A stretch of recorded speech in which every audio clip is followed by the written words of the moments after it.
Hey everybody, what's up? Welcome to the very first episode of the Reseller Greatness Podcast. And I am extremely honored to have Hanley on the very first episode. You have a very interesting story. You've been with the group for a couple of years. I really enjoy talking to you. I really enjoy listening to you. You ask the right questions at the right time. You've provided a lot of excellent learning experiences and exercises for the group. I am extremely proud of what you have done. I haven't always been proud, and we could get into that a little bit later, but I am extremely proud into what you have done and what you have built. And I am beyond thankful that you are here with me. And I know we will have a very valuable conversation that I'm going to enjoy. So I guess without further ado, please, Hanley, can you introduce yourself to everybody? I am so excited to be here to get to just ask you questions non-stop for the next hour. My name is Hanley. I'm from Scotland. I sell new car parts on eBay. I found tech in at the start of 2022, and I was about to close my business. It was just a wreck. We weren't doing well. It was chaotic. I found tech. I started listening to what he's saying. I started implementing what he's doing. It's been a rough journey. It's not always been smooth sailing. But we've been improving Yeah, every day and every month. And so we're just going to keep on trucking till we get where we need to be. absolutely. So you sell car parts. Yeah. Not a lot of lady car part sellers out there. No, it's not a category that most women are in. But how I actually started was my husband had a garage. He builds track cars.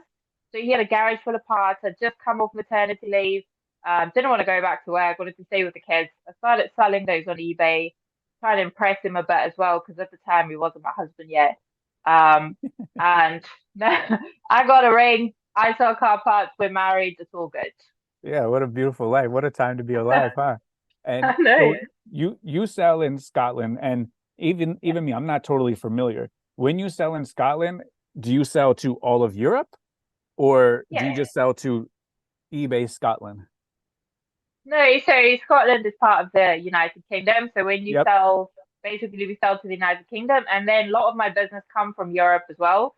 It's a bit harder now because Brexit happened and we kind of left the European Union, but a lot of my business still comes from Europe. So even though the UK is quite small, I have a big market because I Yeah, encompass the whole of Europe. I also do a lot to America as well because I do a lot of the older vintage parts. So I do a lot quite international too. awesome. All right. So I know you have a pre-prepared list, and you asked Yes. me before we came on when I asked you a couple days ago, and you were kind of like, well, what do you want to talk about? And I said, whatever you want. And you said something about, oh, I can ask all of my deepest, Oh darkest yeah. questions. And I said, go for it. So anything you have, let's talk about it. I'm excited for this. I've been on this like journey with you though. You've been helping me and mentoring me, and I've just as I've watched you and I've listened to you talk, there's so many things I've picked up that I've always wanted to ask or bring up or talk about. But you know, if I did it all the time, I would just take up all the calls in the grave because I like to talk. So now's my moment to shine. Okay, now's your And moment. the first thing, I think when I joined the group the first time, and I was just listening to calls and I wasn't really saying much, I was just trying to hang back and listening. The first thing that really hit me, listening to your calls and listening to advice you gave, is your approach to eBay and how you treat your eBay store like as gold. I've never in my life seen anyone treat their eBay store or have this mentality towards eBay that it's precious and it's positive. And I think we've all been in those Facebook groups, right? And in the Instagram comments where it's negative and eBay's a downer and eBay's just trying to screw us over and take our money. And then you were such a breath of fresh air because I would listen to you talk and you would be so positive and it was you so precious and you were guarding it almost with your life to the point where you thought it's insulting to eBay to list a bad item. Oh yeah. Yeah. That just uh, so refreshing. Yeah, I guess the Like the negativity about eBay is not letting me sell items, or eBay is doing this or eBay is doing that. I mean, realistically, from my opinion, eBay wants us to sell items. Why would they restrict the sale of items? Why would eBay punish us, specifically us, and have us not sell items? It is in eBay's best interest for every single item to sell that's on the platform. Unfortunately, not every single item that is on the platform is worth selling. So a lot of people, they have stores of items that are not desirable, or they have good items, but they're not titled correctly. The item specifics are incorrect. The price is too high. They're not offering a good return policy. The description is no good. There's something in that listing that is preventing buyers from purchasing them. It's not eBay's fault. We created the listing. We presented the item. It is our fault that the listing is not selling. It's our fault that the item is not selling. And no store is perfect. No store is going to sell every single item that you ever list. But also, the game of eBay has changed. When I first started doing this 15 years ago, the thinking was list it and it'll sell. List anything and it will sell. That's not the case anymore. The buyer is much more savvy. The buyer has many more options, and the sellers have gotten better.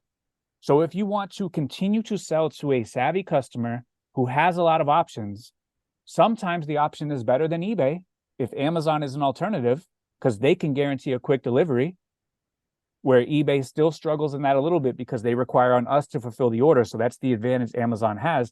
But the advantage we have over Amazon is we have control of our specific listing. We have control over every single part that goes into it, and we have control over the customer service. We have control over the entire presentation, and we also have control of Amazon not competing with us on our own listing, and really next to no restrictions on what we can list. On Amazon, it's got to be in the category. On eBay, you can list anything in the world you want. Billions of different products. You can list it and have the freedom to list it, but just because you have the freedom to list it doesn't mean eBay is going to allow the item to sell if there's no buyers for it. And it goes back to it. Those same people who say eBay has turned off my store, eBay is not letting me sell items, it is a very easy example. If you listed the 5 items that you were going to list today that are not going to sell, and you added 5 iPhones on top of that, priced at market, you're telling me you're not going to sell the 5 iPhones. You might not sell these 5 because no one wants them, or they're priced incorrectly or listed incorrectly. But if you list 5 iPhones correctly with the right price, you're telling me eBay will not sell those 5 iPhones. Absolutely, they will. If you list your 5 items and you list 5 gold bars at the right price, the gold bars are not going to sell? Absolutely, they will. So it's about the presentation, it's about the listing, and it's about the product. It has nothing to do with eBay. eBay wants us to sell items. They're actively helping us to sell items. They offer us all these tools now: buyer groups, coupon, offers to watcher, newsletter. They didn't do that before. That's all brand new. That's how much eBay wants us to sell items. So the idea of woe is me, it's eBay's fault, I cannot subscribe to that, because you can woe is me, it's everyone else's fault. And when it's everybody else's fault, I learned this in life. When it's everyone else's fault, it's usually your fault. That's exactly what I got of this. You taught me to be responsible for my own store, and in a way, you can be responsible for your own sales. You can be responsible for how much you sell, what your average sale price is, even by listing items at a certain price. You taught me that instead of being, oh, eBay shut me off, or eBay's not going well. Well, actually, let me do this and this and this. And funny enough, my 90-day graph went from that. It's almost like I can predict it almost.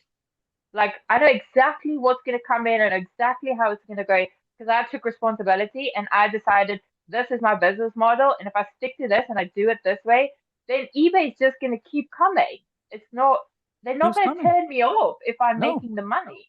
no, they have no incentive to turn off sellers who are making them money. If you're not making them money, why would they direct traffic to you when every single time a customer goes to your listing, they don't convert? So if you're making listings for one reason or another where a customer looks at it and leaves, why would eBay be incentivized to show your items to them? But if your conversion rate is high and every single time someone searches for this part, they go to Hanley's store and they convert and they don't go anywhere, of course, eBay is going to send buyers to your store. If Hanley can successfully ship the item out on time, result in a positive feedback, result in not a negative feedback, result in no return requests, and this is probably a metric that eBay keeps track of, result in that buyer coming back to the platform, then of course they have every right in the world to give you the traffic. And it's not about giving traffic in that aspect. It's, do you have an item that is worthy of traffic? And then do you have the customer service and the follow through worthy of continuing to give you traffic? Because they'll give you a chance. And if you look at the listing quality report, it's broken down by category. And it will tell you, in this category, you have received 1 neutral or negative feedback in the last 90 days. That tells me the more returns, the more defects, the more bad feedback you have in one category, eBay doesn't trust you as much in another category where you're killing it, you're hitting it out of the park. And that's why maybe sometimes say, well, I can't sell pants, or this doesn't sell for me. Maybe you have portrayed you're not trustworthy enough to follow through and give the buyer the expectation that they had buying the listing. And if you follow through, they leave positive feedback, there's no issues, why would eBay not funnel you traffic? If you're top rated, if you have 1 day handling or sooner, if you have 60-day free returns, you're doing everything within your power to keep the buyer on the platform, to meet or exceed the very basic of expectations. Like, returns is the very basic of expectations. You can go anywhere. You could go to the corner store in any neighborhood in the world, and if the milk isn't good, you can bring it back and they're going to take it for a refund. So no refunds, that is the very basic expectation of any sort of commerce. Now, what eBay prefers is to go a step further. Offer free returns. Great, free returns, we'll give you a bump. Offer, this many pictures, which shows you actually care and you want the buyer to have a clear expectation of the item. Have certain keywords, have your item specifics properly, have a good price, accept best offer, incentivize. All of those things are little boxes where eBay goes, hey, you're doing this better than the other person, this better than the other person, this better than the other person. And if the other person is no returns, bad photos, 2 photos, no item specifics, and every single time someone goes to that listing, they do not convert and not buy, why would eBay keep paying to acquire that customer and send it to your listing and they never buy? If they don't buy, we need to take this customer that eBay has purchased and bought through marketing, and we need to send it to a store like Hanley's because she is going to result in a sale. And all of that stuff is actionable by us.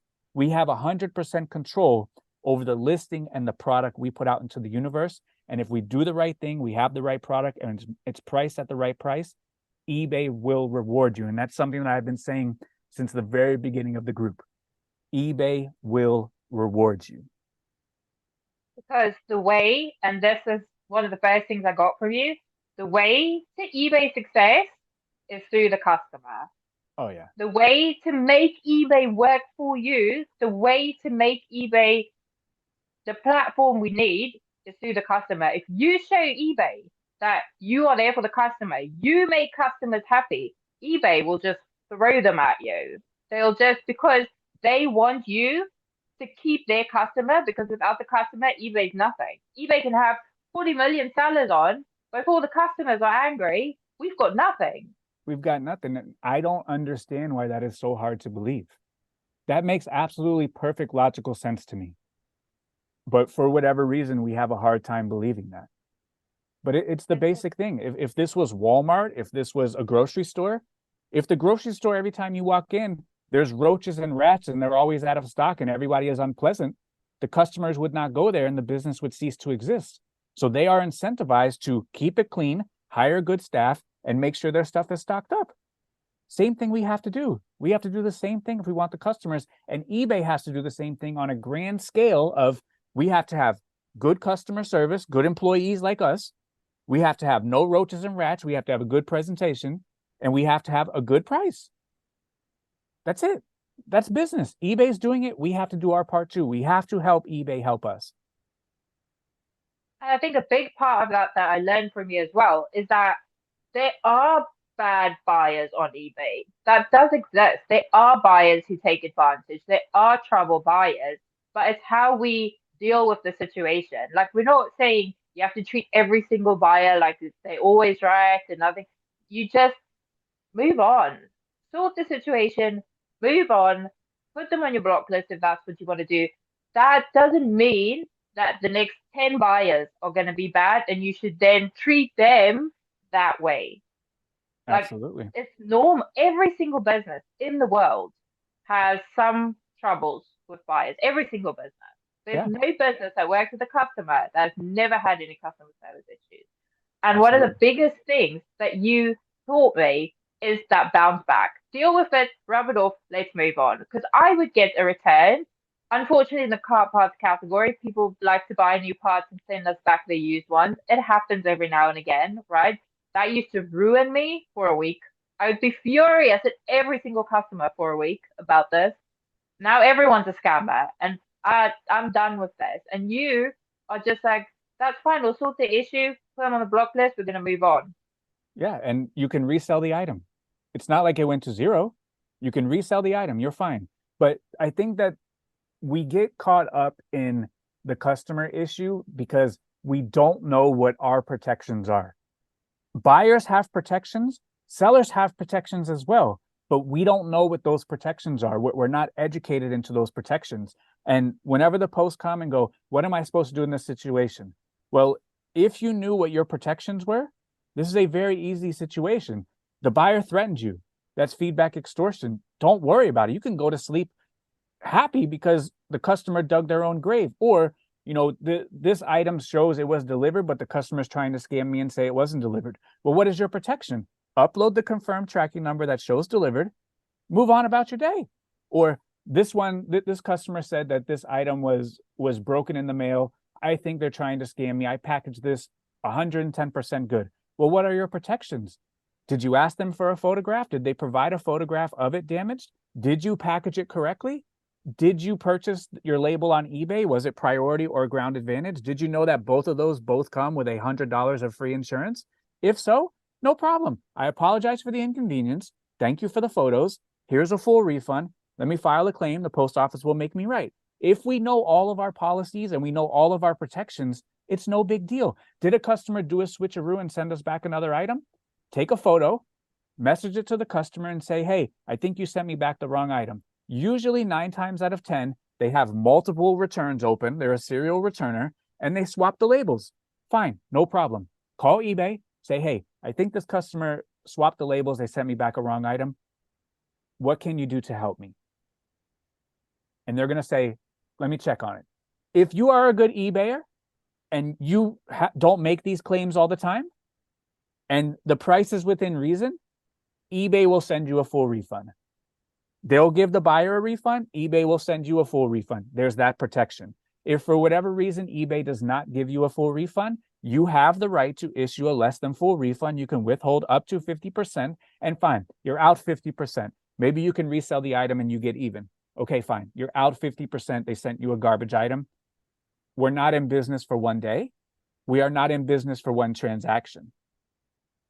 Deal with it. Take a very small L, which hopefully we're top rated plus and we're receiving a 10% final value discount. So that offsets our 50% refund where we took it on the chin for a whopping $8. Dispose of it and get back to listing. So that actually brings me to the next thing is that mentality. And you say this so often is we're not in business for a day. We're No. not in business for one day. One day of bad sales, we want to make a post. eBay switched me off. One bad return, or all the buyers are terrible. What, like so many things can happen on eBay where and this was something I did as well. I let it affect me so much. And then you have this mentality of, well, you're not in business for a day, so you have terrible sales today. Okay, luckily you've still got 360 odd days of better sales. To look at your business as a long-term investment completely changes your outlook of what you're doing. Oh, yeah. And if you were in business for one day and you had a bad day today, then I sympathize with you and you're in trouble. you got big trouble if you sold no items today and you're in business for one day. But we have 364 more days to make it up. And everything is worked on an average. And if you sold 0 today, you sold 300 tomorrow, your average is 150 a day. And that's where we're working with. And if you want a steady paycheck at the end of the week, log off of eBay and go get a job. This is a business. There is no steadiness in business. There is no guarantees in business. And what you put into eBay is what you will get out of eBay. And if you want stability, you do the things that we talk about. Because like you said in the beginning, your graph is like this. You know what to expect. You know how much money you're going to make, and you know where it's going to be. And I talked to Isaiah last night, and he asked me kind of the same question. And I pulled out my old graphs, and he said, were your sales up and down week to week? And I pulled out a graph from 2019, and the sales more or less are steady. It's steady more or less. It might be a couple $100 here or there, but they didn't go to 0. And by doing that average, we know that this is stable. If you're working on averages, you can see the stability. If you're not working on average and you're caught up day to day, transaction to transaction, looking at the very, very small picture, you can panic off of anything. But you're going to sell a couple thousand items this year. One item is insignificant. One day out of 365 days is insignificant. So if you kill it out of the park, and everyone has those days, I had a day where I sold $10,000 in one day on eBay. Total anomaly. What happened was I sold like a $1,000 shirt and a couple very high dollar shirts right after. Just total anomaly. I can't base my business off that. Just like I can't base my business off the low day. We have to take our averages and we have to really see what kind of business we're running, because one day out of anything means nothing. One day, if your kid gets in trouble one time at school, it doesn't make them a bad kid. They just had a bad day. Yeah. That's it. And so that's just what also happens. As soon as you look at your business on a monthly, a weekly, a yearly basis, right? It gives you the freedom to plan. If you are able to know on average in a year what you're doing each week, what you're doing each month, what it gives you the freedom to plan when it comes to sourcing, to listing, to budgeting, to like it opens up a whole new world where you can create a steady business because you're not living day to day. If you're living in your business day to day, your results will be day to day. Oh yeah. That's a great tip right there. Absolutely. Yeah, I agree. And everyone wants to forecast and plan. If you're not consistent in your day-to-day, item by item, it's impossible to forecast. It's impossible to plan. Yep.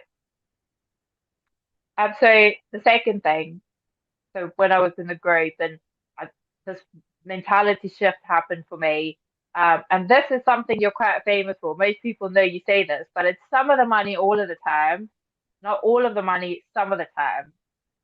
But I have a theory, a different theory on that. Okay, let's hear it. I think, okay, this is my theory, and this is what I've experienced in my business, okay?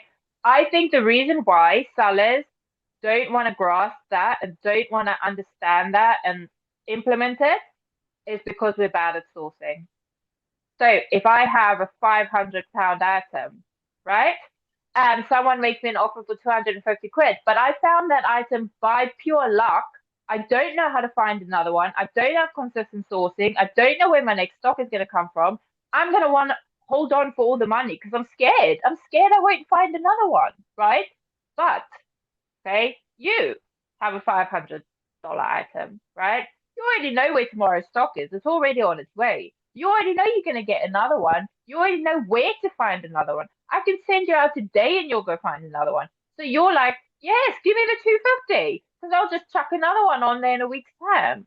And the reason why sellers don't want to implement that saying is because we're bad at sourcing and we don't have consistent sourcing. Because if we did, we wouldn't be scared to let items go because we'll know we can find others. I agree with you 10,000%. Because if you have an item listed and you are afraid to take some of the money all the time and you want all of the money some of the time, that means you are no better of a reseller, no better of a sourcer today than you were when you initially listed that item. Yes. if you are better at reselling and better at sourcing today, you know you can buy a better item or an equal to item, and you can replace that with the same original investment that you're going to get back on that item. You're going to keep the profit, and you're going to replace that item with a like item or a better item. I agree with that 10,000%. Blew my mind when that finally hit home for me. And I was like, doesn't that hurt? Like you showed the other day, you showed us in one of the calls where you had a share up for something ridiculous and you took a low offer on it. And things like that, it physically used to hurt me because as a seller, I used to think if the customer's winning, I'm losing. That was the mentality. If a customer won and got that great of a deal on an item, that means that as a business, I lost. When the truth is, I only paid £2 for the item and I've just turned it into 250 quid. So who's the real loser here? Because he could have gone out and bought that shit for £2 if he put the effort in. Absolutely. Yeah. Right? Yeah. So who's the real loser here? But it's them, and it's because we're scared. We're scared. We don't know how to find that item again. We don't know how to replace the bangers with bangers because we don't have our sourcing nailed down. We don't have our business rules nailed down. We're not in a spot where we're confident enough in our business and what we do every day to want to turn two into 250 because somewhere in our mind it's apparently worth 500, but it's not because no one's given you 500 for it. You got it. You hit it on the head. And you're right. If you spend $5 on an item and you want 30 and someone offers you 20, that gives you four more opportunities. And if you're good at sourcing, you take the 20 and you get four more opportunities and you turn those four into 80. And then you have $80 worth of merchandise. You sell that 80 and you sell that for $20 each. So now we're talking huge money, just 3 levels past our initial investment. And you know what really made me realize that was I read something a long time ago that if you double a penny for 30 days, it's $5 million. And it's hard to double on day 29 from 2.5 to 5 million. It's impossible for us to do, but it's just doubling. It's turning your 5 into 20, 5 into 25 into 20. It doesn't matter what the vehicle is. It doesn't matter what the widget is. It doesn't matter what the item is. It's multiplying the money, 5, getting a $20 bill. You get your original $5 back. You buy another item, you sell that one for 20, you get your original $5 back, you buy another item, you sell it for 20. You just keep doing that. And every single time you're saving $15 in your bank account. So in that experiment, 3 times I have $45 in my bank account and I have no new money of mine coming out of my pocket. It's the original $5 that I started with buying the first item. And if you are good at sourcing, I accept every offer because I'm that good at sourcing. Yes. Like I am so excited about this. You have no idea because that is such a freeing realization. And another thing that ties into that I also got from you was how your items almost don't have an identity. To you, your items are widgets. It's Yeah. a way to turn money into money, right? Yeah. A lot of us look at our items and, oh, but that's a Gucci bag. That's worth like you give it an identity. It's almost like you give it this personality and you feel like it needs to be treated a certain way. You don't. You're like, great item, list it. I know what I need to know. As soon as you put that item in your inventory, you couldn't care less about it. Cannot. Like it's like Cannot. there's no more. You don't care. It's there, like you said. The job of the dollar is to go out and bring back friends, right? That's Like it. you have to take away we put so much like identity on these items and we're so like protective of them. But what are they? They're nothing more than a means to an end. That Yeah. item's job is to turn my £5 into more money. That's your job. I don't Yeah. care what your name is. I don't care where you come from. I don't care about your feelings. Your job, you have one job. Yeah. One job. Go do that one job, and that's it. And if you're good at sourcing, I'll replace you just as fast as you go out the door. That's it. I'll replace you because you got options. It don't matter. That's Yes. like if when we were younger, if our girlfriend or boyfriend were treating us bad, that's all we had. So we stuck with it. If you got Yep. options, you tell them to go kick rock. I got another one right behind you. I'm not worried. So if you have options, you're not under anybody's finger. You're not. Yes. It doesn't matter. You're in control. So like if an offer comes in, if it meets the metric, or it's close to, I'm taking it and I'm replacing it with another item. And if somebody came today and offered me double what I paid for my current inventory as a whole store, I would sell it today. Just for a double, because I know I can take that money and do it again. I'll sell my But whole even store for a double right now today because I can go out and replace it and buy better items. but even at double, that item did exactly what it has to do. The job of the item you source is to turn into more money. That's the That's job. it. So how can we stand in the way of the item doing that? We get an offer that's in our metrics, it's doubling our money, and we decide, no, how? That's your job. That's what I bought you to do. You're doing what I bought you to do. Just do Yeah. that. Yeah. And then we're like, no, I'll hold on to for what? For what? I don't, That blue, like the incredible. item is just a vehicle to more money. Yes, It doesn't matter what the item is. That item yes, is a store of wealth that's going to bring us back more wealth. That's it. That is the yes, job of the item. And if the job of the item is to do that and it does its job, shame on us for denying that. If it goes yes, out there and brings out, if you want to make $15 per item and the item might be worth an $18 profit, you're trying to squeeze out $3 more or $8 more or $7 more or 10 or 20, whatever. The job of that item is to store your investment and bring back more money. It doesn't matter what the item is. That is the job of yes, the item. If it does that job, we should accept it and we should let it do it. And we should go back out and buy yes. 4, 5, 6 more items with that money and have 6 more opportunities to do the same thing. And so I gave everything in my store a job. You Yeah. all have one job to make me money, and I will no longer stand in the way of you making me money. Yeah. And now things just roll. It's amazing how quickly eBay lets you sell stuff when you want to sell stuff. Mm-hmm. Like it's amazing how quickly that happens when you actually open for business and open for business, how quickly you get to sell stuff. Um, all right. Yes, this was a big one for me. This was a this was one of my big ones, right? Um, the point of what we're doing, the point of doing this is the bank account must go up. And that seems so obvious. It seems so obvious now to me, right? But it wasn't. It wasn't going up. I wasn't focusing on it even. Like I wasn't even checking every month to see if it was going up. I was so consumed in busy work because if you're busy, then you must be doing well.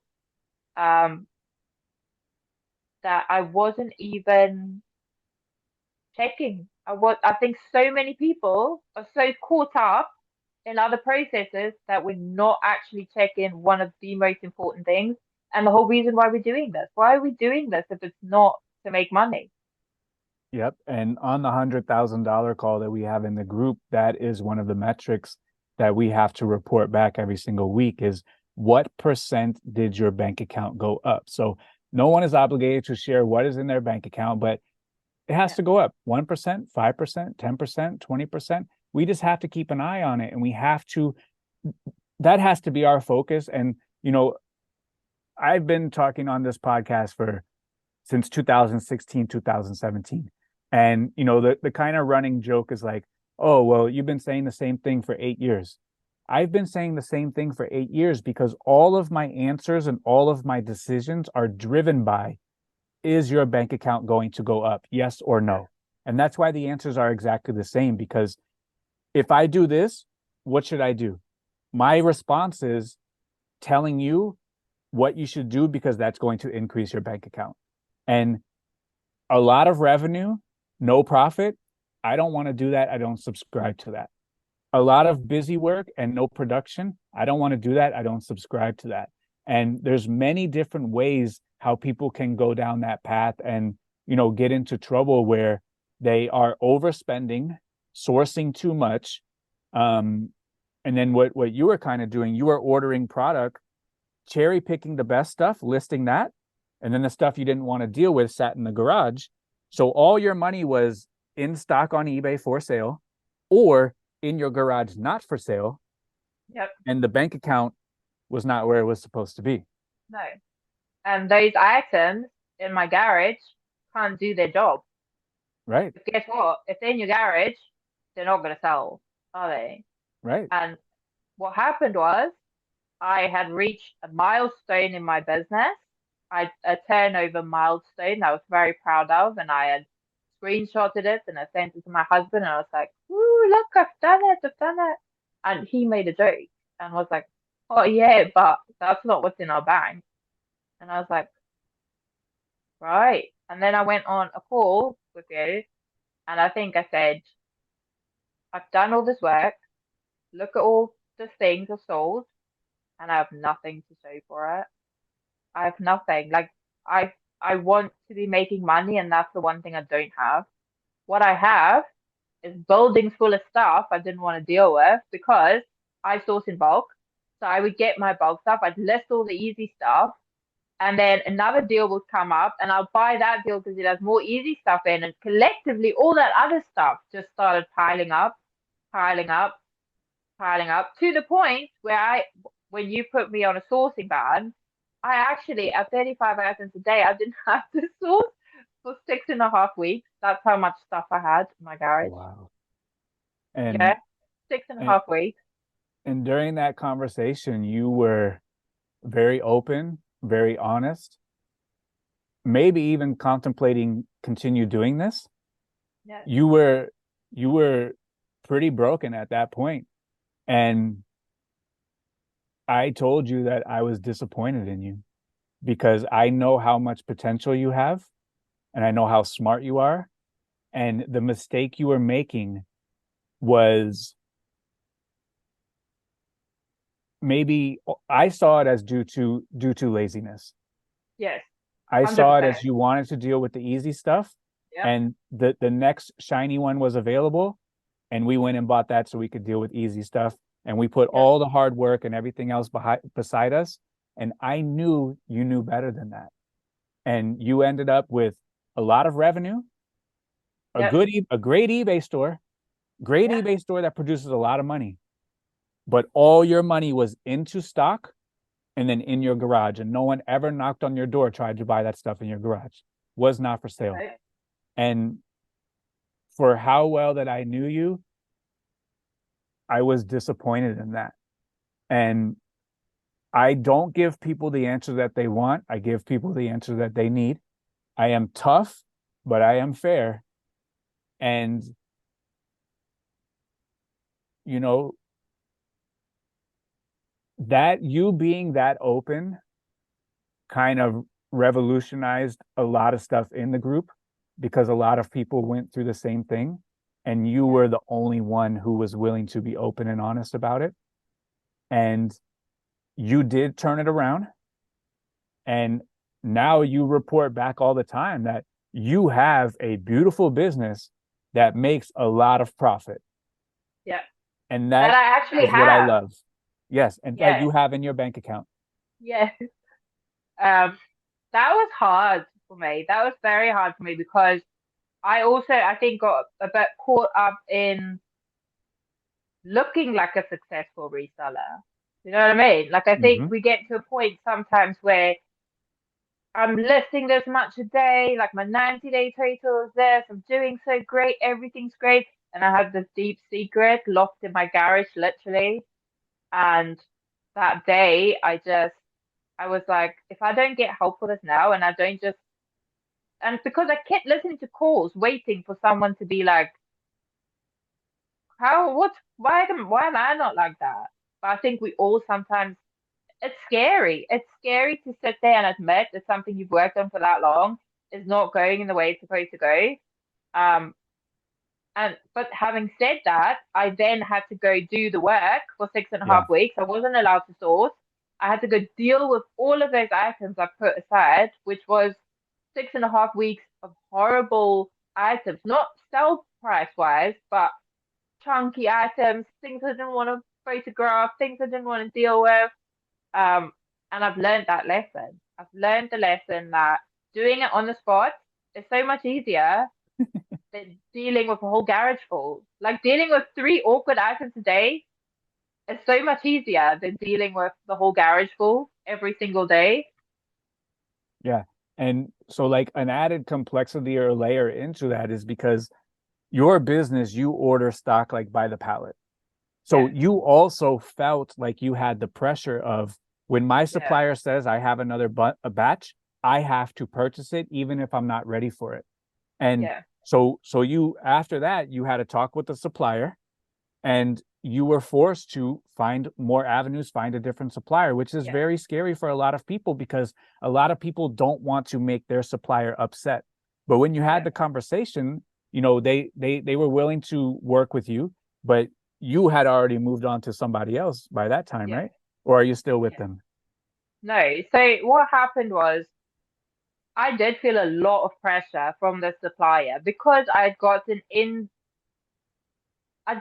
a supplier my business wasn't ready for. But I was so scared of losing that opportunity that I tried to force my business ahead Right, to right. fit it. And this is how this whole mess started. Is I keep buying to please them because I didn't want to lose this opportunity because they're so hard to come by.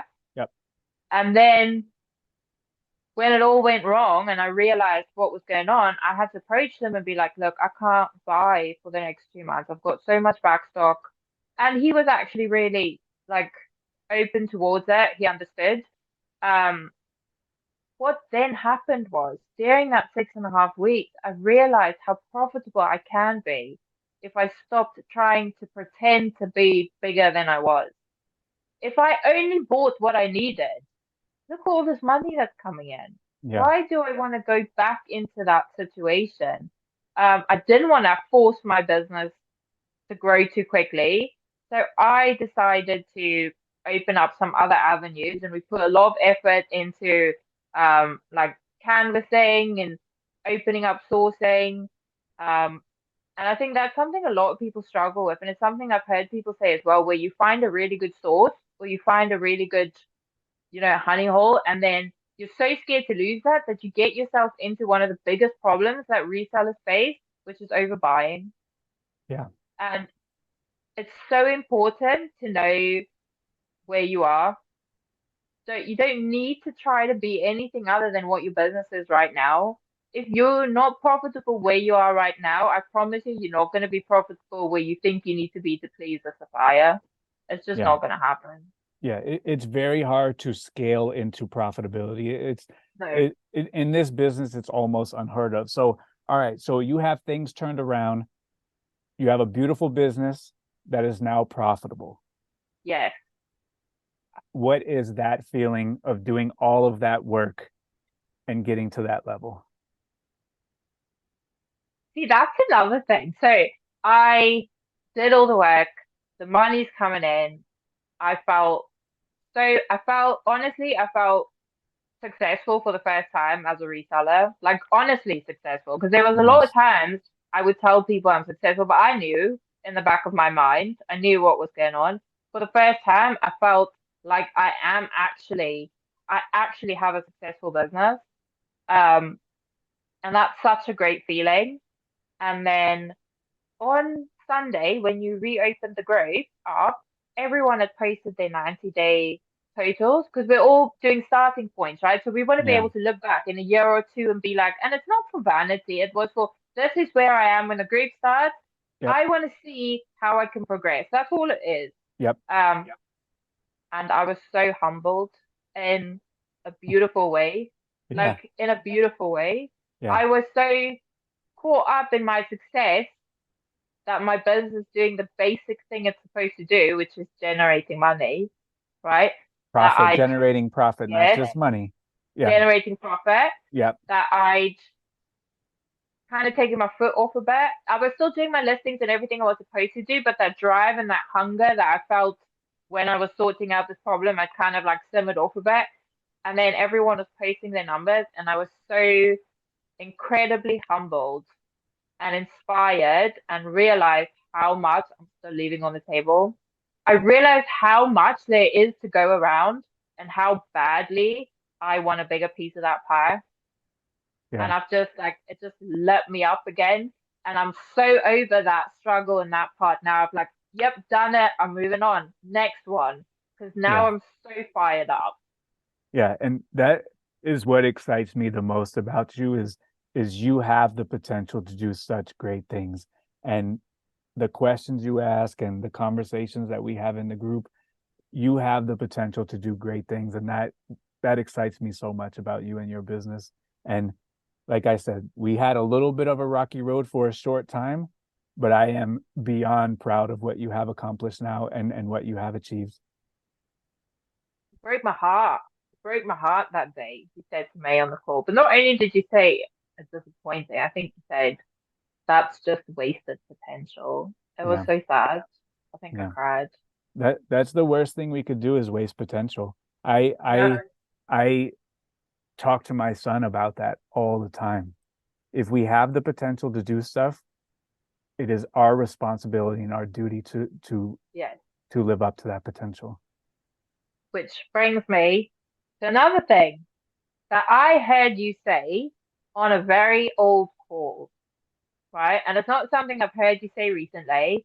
But I heard you say this only recently while I was going through some of the old calls, and it's something that really like stuck to me because one of the other things that we get from you is consistency, right?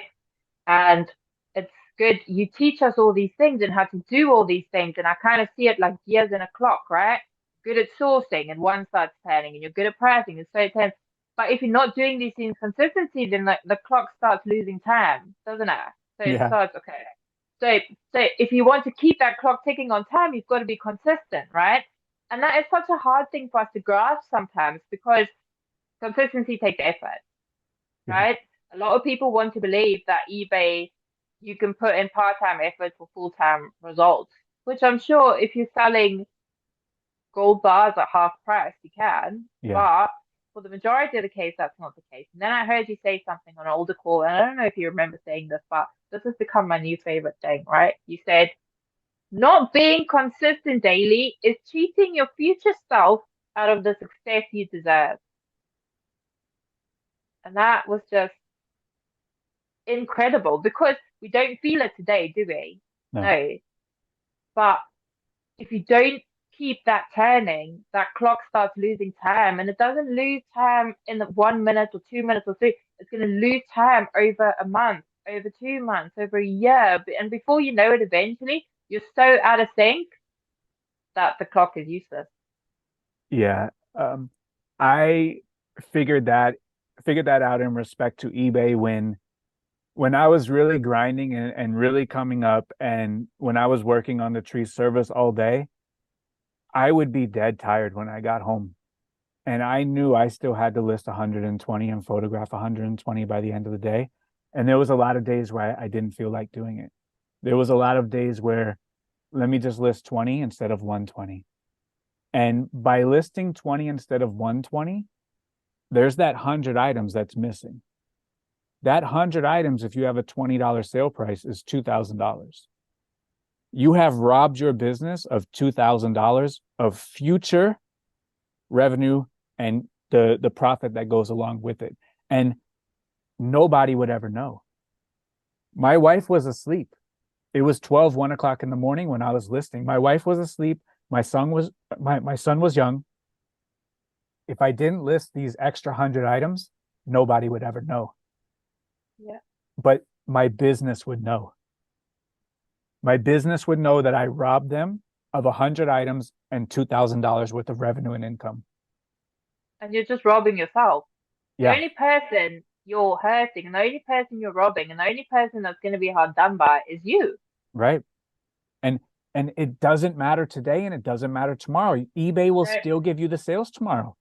Yep. But if you do that 1 day a week, $2,000 a week, that's $100,000 a year that you have robbed your business of by not being consistent, even if it's five a day, one a day.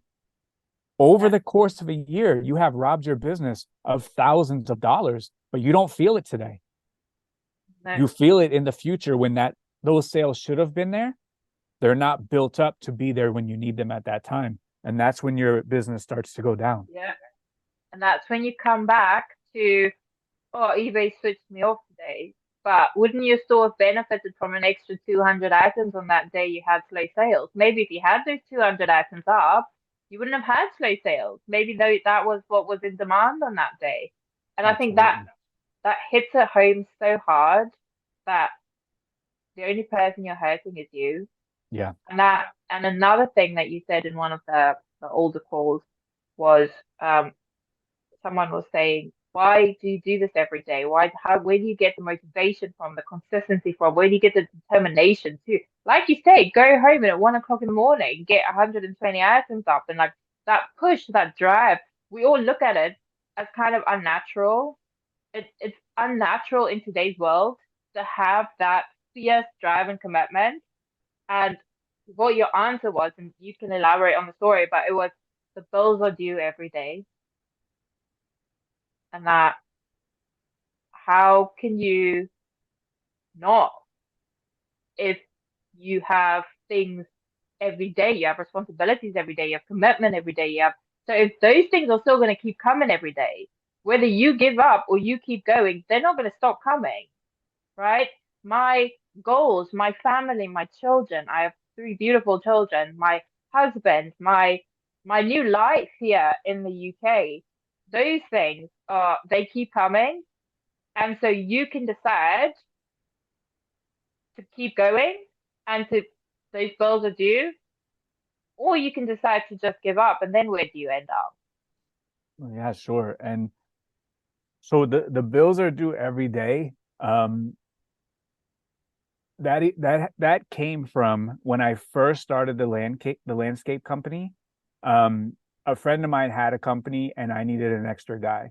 And it was Saturday, it was for a Saturday job. And I said, "Do you have anyone? Because I'm in a pinch, I'm in trouble. Do you have someone that can help me out?" He said, "Yeah, maybe try this guy." I tried the guy without a hesitation. He said yes.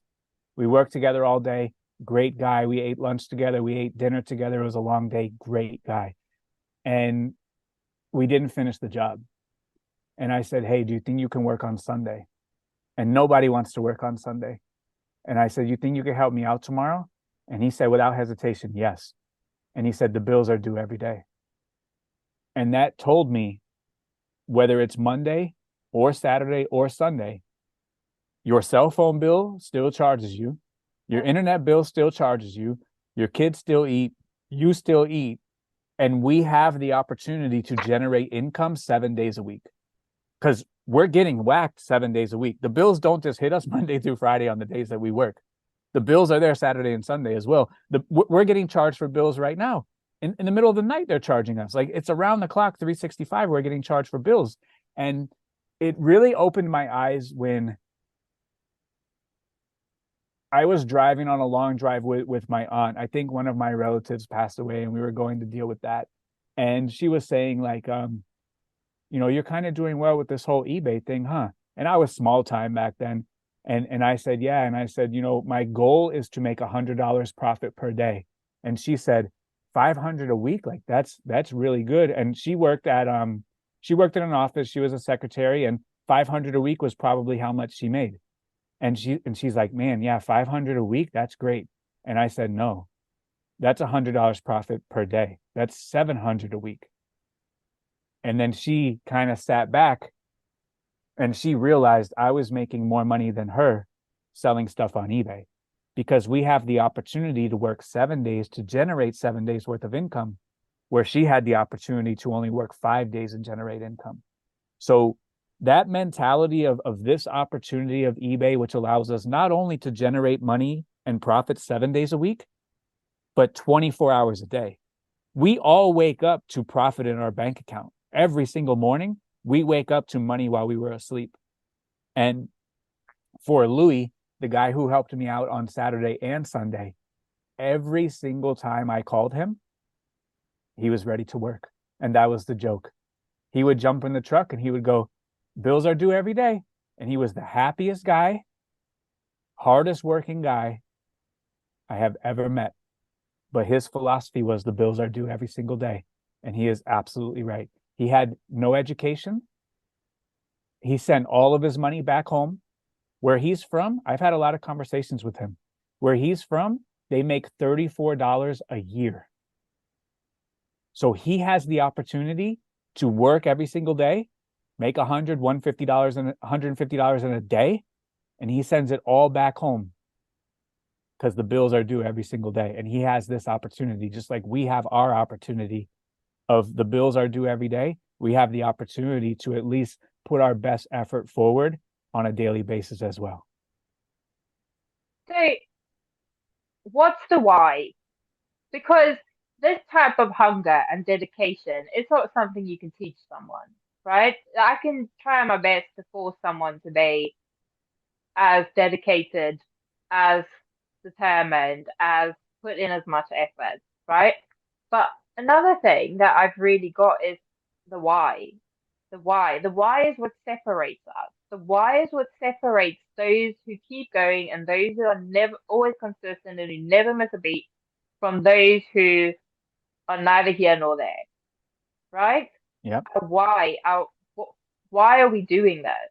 And Yeah. you've spoken quite a lot about your whys, but why keep going? Because you're not stopping, right? I know you're scaling a bit back on eBay, but that's only to take on other things, right? It's not you're not giving up. And um, how important was that why to drive this, to keep this machine going? Because sometimes we feel like we could just stop.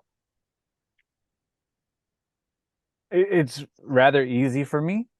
I wake up every single day, and the only thing that I want to do is be the best. That is the only thing I want to do. Maybe somewhere along my life when I was a little kid, something happened where I was not the best, or somebody told me I was not the best. Something happened somewhere where I had to be the best. Whether it's sweeping the floor, I will be the best at sweeping the floor. Whether it's running this group, we will have the best group. Whether it's my new YouTube channel, I will have the best YouTube channel. It may not ever be Mr. Beast, but it will be the absolute best that I could do. And if you wake up and your why is to be the best dad, best husband, best friend, best leader, best eBay store, best one who can trim a palm tree, whatever it is, if your aim is to be the best, it is very easy. It is so easy because all your decisions are guided by being the best. How do you do this? Because if you're the best, that's what you would do. Why do you do Saturday and Sunday? Because if you are the best, that's what you would do. Michael Jordan, LeBron James, if he's not playing right now, he's in the gym shooting shots because he wants to be the best. Or, Aaron Judge for the Yankees, they're on the off season right now. He took batting practice today. He wants to be the best version of himself. They're off for the next 4 months. It doesn't mean he puts the bat down and goes to Cabo or goes to Europe. And no, he's working on his craft. I spend all of my time being productive, moving in a positive manner, because that is what is going to allow me to be the best. Me watching Netflix, for me personally, that's not going to get me where I want to be. Some people need that. Some people enjoy that. No problem. I need to be productive. I need to be the best version of me. So every single day when my feet hit the floor, I need to be the best dad, the best husband, the best son, the best friend, the best of my ability out of everything. And it seems complicated, but that is the easiest thing in the world. To be the best version of you is so easy. It drives all of your decisions. If that is your North Star, every decision is easy, every single one of them. So, hey, you want to go out and do this? Distraction? I can't. That's not going to lead me to be the best version of me. And if you do everything how you do one thing, it's much easier. If you treat every single day the same, it's much easier. So I wake up the same time every single day, 7 days a week. I'm not sleeping in Saturday and Sunday, and then Monday is hard. Tuesday is hard. It's the same. So if you keep everything the same, you do one thing how you do everything, life is so easy. And if your North Star is being the best that you could be, life is so easy. And when you make commitments to other people and when you are responsible to other people and other things, it makes it so easy. So like I have on the outside looking in a humongous burden. 50 some odd employees, 50,000 items, tons of real estate, a bunch of stuff to manage, a son, a wife, literally thousands of people that I have to make happy on a daily basis in the group. On the outside looking in, it seems overwhelming, but I am not 1% stressed because I have confidence in myself that I will give my best ability. And we have people in the group from Australia. I woke up this morning at 4:30 in the morning and started that call because I can't rely on Zoom. What if the call gets corrupted and let those people down? I wake up, I start it, I upload it, I put it in a document because those people are depending on me. Do you know how easy it is to wake up at 4:30 in the morning? It's easy because I have people on the other side of the world that are depending on me to be there. It's the easiest thing in the world. So when all these people depend on you, when you have a humongous responsibility and you are striving to do the best that you could do, I am not 1% stressed. It's easy when your North Star is do the best that you can do. I think I've cracked it. And I'm going to go out on a limb here. Okay. The whole week, I've known we were going to do the podcast.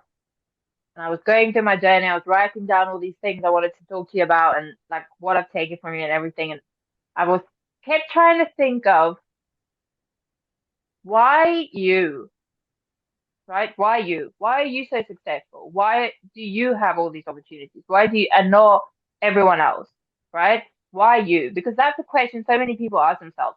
Well, why did that person get that? Or why did this person get that opportunity? Or why did that?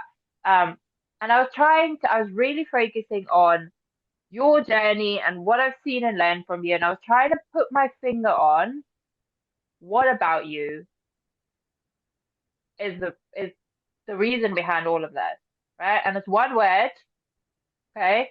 It's something everybody has. It's something that's available to everybody. It doesn't cost any money, okay? It's something that's an unlimited resource within yourself if you allow it to be, right? And I think if I had to sum up the reason why you are so successful and the reason why you stand out and you make things, and I'm going to go out on a limb, and this is just my opinion, right? If I had to put it in one word, it'd be effort. That's Yeah. all that puts you apart from the rest of us in a good way. The only reason why you've achieved all these things is you've made the effort every single day. It was an effort, right? Mm-hmm. You've put more effort towards the goal than any of the rest of us. So that's why you're so successful. It's got nothing to do with you were born with, I don't believe anyone's born with a special talent for eBay. No one's born No, with like an eBay no, gene, right? no. Okay. So the only reason why, and I've just clicked in my head when you were talking there, the only reason why you, and I actually had this conversation with a friend of mine. I have friends in South Africa who are very successful, and I always used to think the same about them, like why them, you know? And I actually had this conversation with someone as well. I said, like in YouTube, you've put so much more effort towards the goal, and then the rest of us are thinking, well, why not us? Well, that's why. Have we put the same amount of effort in? Have we put the same amount of effort consistently in? Because I am now more than ever 100% sure if I put the same amount of effort in as you have for the same amount of time, I can be where you are. And I believe that with my entire heart. I believe that. And I never went to college. I never stepped foot on a college campus. I had my son when I was 18 years old. He's 20, he'll be 21 soon. It was effort. That's all it was. It was grit and it was effort. And just like the video that I put out Monday with 500 bolos, I made effort to acquire that knowledge. It's not downloaded, it wasn't presented. I made effort to acquire that. Yeah, you're absolutely right. It's just the sheer amount of effort, like 12, 15, 18 hours a day, the sheer amount of effort, nonstop effort, and for the amount of time is the separator. Yeah. So like I was first to market on eBay with full effort every single day, 365 days a year. That's the only difference. I was the first one to never take a day off and work doubles every single day for 15 years. That's the difference. But we can all put in a lot of effort, right? Yeah. Like we can all be great for a day. That's not hard. I believe every single person can be great for one day. The separator is you put in the effort every single every day after day after day. And it's easy to be great for one day, a little bit harder for 2 days, then it's 3 days, and it's 4 days. And me personally, up until now, I've fallen off somewhere and then I have to get back up, right? Yeah. You, it's the amount of time you put in that effort. And it's not saying everyone has to work 18 hours a day. No. It's saying you put in the right effort into the right things. It's so simple. Your eBay process is so simple. You have Yeah. one of the easiest, quickest, simplest eBay processes in the world, probably, right? So it's quicker, but you still put in that effort. Yeah. And so yesterday was Tuesday. I did the morning call for 1 hour. I did the 100K call for about an hour and a half. We had the 99 tier for 2 hours. And then I spent 3 or 4 hours doing the Tuesday call that I normally do. I was drained yesterday. I was totally drained. I woke up this morning. I was totally drained. Right before I turned on the call for the morning call, I was totally drained. But I went on the morning call and nobody knew I was drained. I am mentally, and my voice is like starting to crack now. It cracked a few minutes ago. I am mentally reseller and my voice is shot. But I put so much effort into our conversation that nobody knew that I spent yesterday almost 10 hours talking reselling and helping as many people as possible. And nobody knew this morning that I was absolutely 100% drained this morning. And last night, I mean, getting up this group for this last 10 days, and I'll show it right here. Last night, I slept 3 hours and 2 minutes. Like, I'm absolutely beat, but I am putting 100% effort into this. We could have rescheduled, we could have canceled. I could have sat back and not had this amount of effort or no. I have an obligation to whatever I'm going to do. I'm going to put forth the effort. And after this, I still have stuff I need to get done that is still going to be done at my maximum capacity of effort. I'm not going to shortcut nothing. When you take shortcuts, you get cut short. And the only person getting cut short is you at the end of the day. It's nobody else. So this morning, I was drained. All day I've been drained. I am drained right now. But it just takes that little bit extra to put forth the proper effort and deliver a good product. So the effort level, both of us, is up here. We delivered a good product today. But it could have been down here because I'm tired.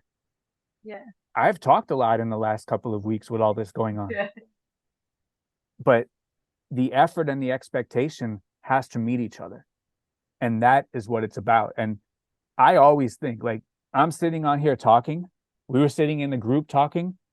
I'll tell you what, yesterday was more exhausting than digging holes all day. It was easier to dig holes all day than mentally yesterday. But when I put my head on my pillow yesterday for my little nap of 3 hours, I'm very thankful because I could have been out there digging holes and I could not have this, what I'm able to do. And it's all thank you to eBay. And it's all thankful to getting to work and doing the right thing every single day for this long. And the opportunity that eBay has, the amount of people that I've been able to meet, like you, somebody from South Africa who now lives in Scotland and who now has built a beautiful business for you and your family. You're about to move into a new space this weekend. I don't take that for granted. I do not take it lightly. It is an enormous responsibility, but I know that I can shoulder that And I will put forth my best effort at all times, even if not I'm not feeling the best, because that is my obligation, that is my duty. And I have an obligation and duty to me, and I have an obligation and duty to my son and my family and my wife, and they are going to get the best version of me. And if they do not get the best version of me, then that is a total disservice to them. And all of those things, all of those principles, cool to talk about, but you actually have to follow through and do it. And what I'm trying to build in the culture of the new group is, if you say something, do it. And if you set 52 goals and you knock out 52 goals, you will be in a much better position in 1 year. And if we're going to say we're going to do stuff, we have to do it. And I think all of those principles are of the utmost importance, and we have control over all of those. And like you said, the effort is what is going to separate us from everybody else. And you don't have to pay for it. There's no subscription for effort. Nope. You wake up and you do the best that you can. I just want to put it out there that the way you're having this conversation with me now is the way you have conversations with me when I ask a question in the group. Like, this is the response I get when I come, and even when I message you with a question or whatever. This is the effort we get to our questions. Like, this isn't just on the podcast. Every time I ask a question, this is the full answer I get and the full effort you put in. And to close us out, one of my favorite things that I learned from you, which is not necessarily eBay related, it's a bit of life and just a bit of general, right? Something that I've implemented in every single aspect of my life. And it's so simple, but it's just so true, is the right thing is always the right thing. And that goes for anything and everything in life. And it makes so many decisions so much easier and quicker.